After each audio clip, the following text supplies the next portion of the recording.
नमस्कार, आप देख रहे हैं आज तक। आपके साथ मैं हूं सईद अंसारी। दोपहर के 2 बज रहे हैं।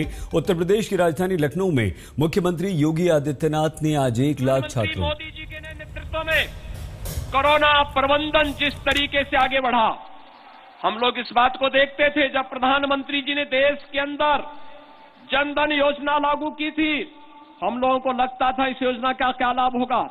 लेकिन जब कोरोना कालखंड में जनधन अकाउंट धारी उन महिलाओं के खाते में डीबीटी के माध्यम से पैसा जाता था, तब लगता था प्रधानमंत्री मोदी जी की सोच दूरदर्शी सोच है। मोदी जी ने 7 वर्ष पहले तय कर लिया था कि हर गरीब का खाता होना चाहिए। अगर भाइयों बहनों गरीब का खाता नहीं होता तो गरीब के पास पैसा नहीं पहुंच पाता। प्रधानमंत्री मोदी जी ने स्टार्टअप इंडिया की शुरुआत 5 साल पहले कर ली थी। स्टैंड-अप इंडिया की शुरुआत 5 वर्ष पहले कर दी थी। डिजिटल इंडिया की शुरुआत 5 वर्ष पहले कर दी थी और उसके परिणाम भी हम सबको देखते हुए दिखाई दे रहे थे। मैंने इसको बहुत नजदीक से देखा है।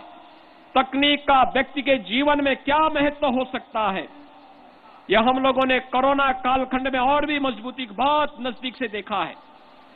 मुझे याद है जब परीक्षाएं होनी थी, बच्चों की परीक्षाएं नहीं हो रही थी, उनको ग्रेडिंग नहीं तय हो पा रही थी और बहुत सारे युवा चाहते थे कि उनको कुछ अच्छी सुविधा मिले।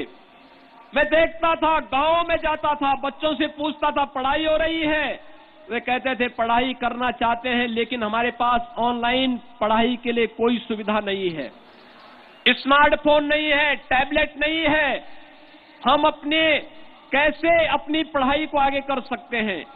ऑफलाइन क्लासेस नहीं चल रही हैं, ऑनलाइन क्लासेस के लिए हमारे पास सुविधा नहीं है। और तब सरकार ने तय किया हम प्रदेश के 1 करोड़ युवाओं को टैबलेट और स्मार्टफोन देने के साथ जुड़ेंगे, जिससे ऑनलाइन एजुकेशन के साथ साथ ऑनलाइन एग्जामिनेशन की कार्रवाई को भी आगे बढ़ाया जा सके।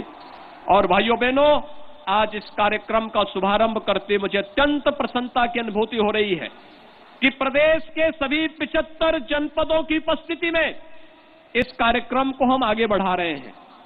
और यहां पर हम लोग न केवल अपने छात्र छात्राओं को जो स्नातक और प्रास्नातक में अध्ययन कर रहे हैं उनको, बल्कि प्रतियोगी परीक्षाओं में भाग लेने वाले और प्रदेश की कोचिंग संस्थाओं में, मुझे याद है जब लॉकडाउन प्रारंभ हुआ था, सबसे पहली चुनौती हमारे सामने आई थी कि कोटा में जो बच्चे प्रतियोगी परीक्षाओं की तैयारी कर रहे थे, उन बच्चों के लिए कैसे उनको उनके घर में सुरक्षित लाया जाए।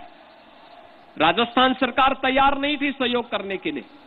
मुझे उत्तर प्रदेश से बसेज भेजनी पड़ी थी कोटा, और उन सभी 15,000 बच्चों को सुरक्षित उनके घरों तक पहुंचाने के कार्य किए थे।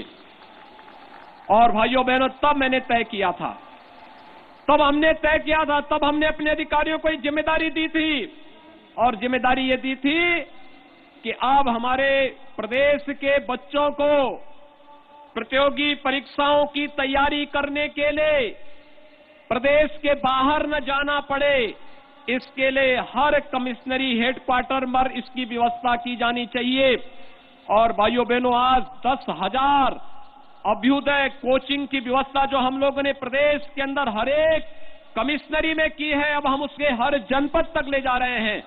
ऐसे 10,000 प्रतियोगी छात्रों की तैयारी करने वाले अभ्युदय कोचिंग से जुड़े हुए युवाओं को भी स्मार्टफोन देने और टैबलेट की व्यवस्था, फ्री में टैबलेट और स्मार्टफोन देने के साथ आज हम जोड़ने जा रहे हैं।